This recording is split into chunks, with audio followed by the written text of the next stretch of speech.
Van চালিয়ে টাকা জমিয়ে দোতলা বাড়ি করেছেন সাইফুল। 18 বছর ধরে ভ্যানে প্যাডেল মেরে ঘুরিয়েছেন ভাগ্যের চাকা।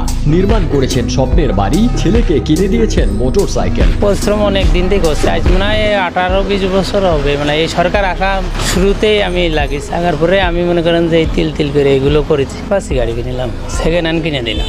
একসময় বেকার অবস্থায় বিয়ে করেন সাইফুল। মা বাবাকে না জানিয়ে বিয়ে করায় স্ত্রী কাকুলি খাতুনকে নিয়ে ঘর ছাড়া হতে হয় তাকে। এমন অসময়ে ভরসা হয়ে পাশে দাঁড়ান সাইফুলের শাশুড়ি। নতুন জামাইকে সংসার চালাতে 3200 টাকা দিয়ে পায়ে প্যাডেল মারা একটি ভ্যান কিনে দেন। এই ভ্যানই হয়ে ওঠে তার উপার্জনের একমাত্র মাধ্যম। টাকা ছিল না ওই সময়, আমার এই শাশুড়ি কিনে দিল ভ্যানটা। বিবাহ করার পরে ওর বাড়ি থেকে তাড়াই দেয়, তারপরে ওর শাশুড়ি একটা ভ্যান কিনে দেয়, আর এই ভ্যানটা দিয়ে ওর জীবনের উত্থান শুরু হয়। কুসুম কুসুম ভোরে ঘুমে যখন সবাই বিভোর, তখন ভাগ্য বদলাতে ভ্যান নিয়ে কাজে বেরিয়ে পড়েন ঝিনাইদহের কালীগঞ্জ উপজেলার